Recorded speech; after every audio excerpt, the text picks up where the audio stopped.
Hello అండి. నమస్తే. నేను మీ Manasa. Welcome back to M&M's crazy kitchen. ఈరోజు వీడియోలో ఒక సబ్స్క్రైబర్ అడిగిన రెసిపీ క్రీమ్ వాడకుండా రెయిన్బో ఐస్ క్రీమ్ ఎలా చేసుకోవాలో చూపించమన్నారు.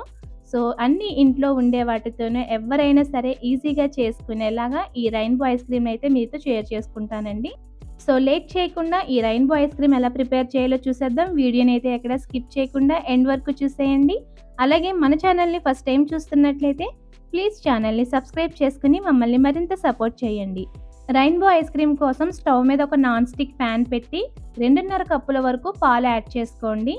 ఇక్కడ నేను 2:35 కప్పుల పాలు తీసుకున్నాను. అందులో 2:30 కప్పుల వరకు వేసి ఆ మిగిలిన పావు కప్పులో 4 టేబుల్ స్పూన్ల పంచదార, 4 టేబుల్ స్పూన్ల కార్న్ ఫ్లోర్ వేసుకుని ఈ రెండింటిని కూడా ఉండలు లేకుండా విస్కర్‌తో బాగా కలుపుకొని ఈ కార్న్ ఫ్లోర్ పాలని పక్కన పెట్టుకోవాలి. ఇప్పుడు స్టవ్ మీద పెట్టిన పాలు కాస్త వేడైన తర్వాత వచ్చిన ఆ మలాయిని పాలల్లోనే కలుపుకుంటూ పాలని మరిగించుకోవాలి. పాలు మరగడం స్టార్ట్ అయిన తర్వాత ఇందులో మనం రెడీ చేసి పెట్టుకున్న కార్న్ ఫ్లోర్ పాలను కూడా వేసుకుని ఉండలు ఫామ్ అవ్వకుండా గరిటెతో అణిచిపెట్టుకుంటూ కలుపుతూ లో ఫ్లేమ్‌లోనే ఉడికించుకోవాలి.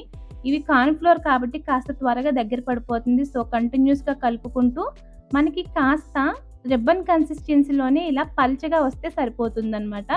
సో, ఈ విధంగా వచ్చిన తర్వాత వెంటనే స్టవ్ ఆఫ్ చేసేసి ఈ ప్యాన్‌ని పక్కన పెట్టేసి అలాగే వదిలేయకుండా గరిటెతో ఒక నిమిషం పాటు కలుపుతూ ఈ ఐస్ క్రీమ్ మిక్చర్ అంతా కూడా పూర్తిగా చల్లారనివ్వండి. అస్సలు వేడి లేకుండా పూర్తిగా చల్లారిన తర్వాత మరొకసారి స్పాచులాతో బాగా కలిపేసి ఇప్పుడు ఈ మిక్చర్ అంతటిని కూడా ఒక మిక్సీ జార్‌లోకి ట్రాన్స్‌ఫర్ చేసుకోండి. ఇందులోనే 4 టేబుల్ స్పూన్ల వరకు మిల్క్ పౌడర్ కూడా యాడ్ చేసుకోవాలి. ఇప్పుడు ఇందులో ఉన్న ఉండలన్నీ పోయి క్రీమ్‌లా మారడం కోసం ఒక అర నిమిషం పాటు లో స్పీడ్‌లో బ్లెండ్ చేసుకోవాలి.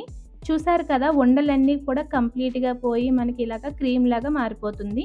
ఇప్పుడు ఇందులో పావు టీ స్పూన్ వరకు వెనిలా ఎసెన్స్ యాడ్ చేసి ఒక 2-3 సెకండ్స్ మరొకసారి బ్లెండ్ చేసుకుని ఇప్పుడు మీ దగ్గర ఉన్న కలర్స్‌ని బట్టి మీరు క్రీమ్‌ని డివైడ్ చేసుకోవాలి. ఇక్కడ నేనైతే 5 కలర్స్ యూజ్ చేస్తున్నాను. సో, ఫస్ట్ వచ్చేసి నేను రెడ్ కలర్ జెల్ టైప్ వాడుతున్నాను అనమాట. ఫుడ్ కలర్ వాడే ముందే షేక్ చేసుకుని ప్రతి కలర్ 2 డ్రాప్స్ వేసుకుని బాగా కలుపుకోవాలి. నేను ఇక్కడ రెడ్, యెల్లో, గ్రీన్ ఇంకా ఆరెంజ్ అలాగే పర్పుల్ కలర్స్ అయితే వాడానండి. ఇవన్నీ కూడా జెల్ కలర్స్ నేను ఆన్‌లైన్‌లో తీసుకున్నాను. మీరు ఈ ఫుడ్ కలర్స్ తీసుకోవాలనుకుంటే వీటి లింక్ కూడా కింద డిస్క్రిప్షన్‌లో ఇస్తానండి. ఒకసారి చెక్ చేసుకోండి. ఇలా మొత్తం కలర్స్ అన్నీ ప్రిపేర్ చేసుకున్న తర్వాత ఏదైనా బౌల్‌లో ఒక్కొక్క టేబుల్ స్పూన్ చొప్పున ఈ క్రీమ్‌నంతా కూడా ఐస్ క్రీమ్ మౌల్డ్‌లో వేసేసుకోండి. ఇలా మీకు నచ్చినట్లుగా ఏ కలర్ పైన ఏ కలర్ కావాలంటే ఆ కలర్ వేసుకొని డిజైన్ చేసుకోండి.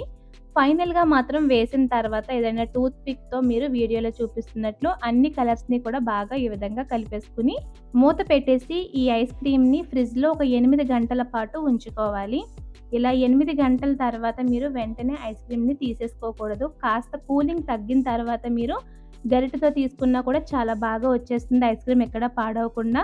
టేస్ట్ కూడా చాలా చాలా బావుందండి. సో, మీకు ఈ కలర్స్ వేసుకోవడం ఇష్టం లేకపోతే ఈ కలర్స్‌ని కూడా స్కిప్ చేసి మీరు ఐస్ క్రీమ్‌ని ఇలాగే ప్రిపేర్ చేసుకున్నా కూడా చాలా చాలా బావుంటుంది.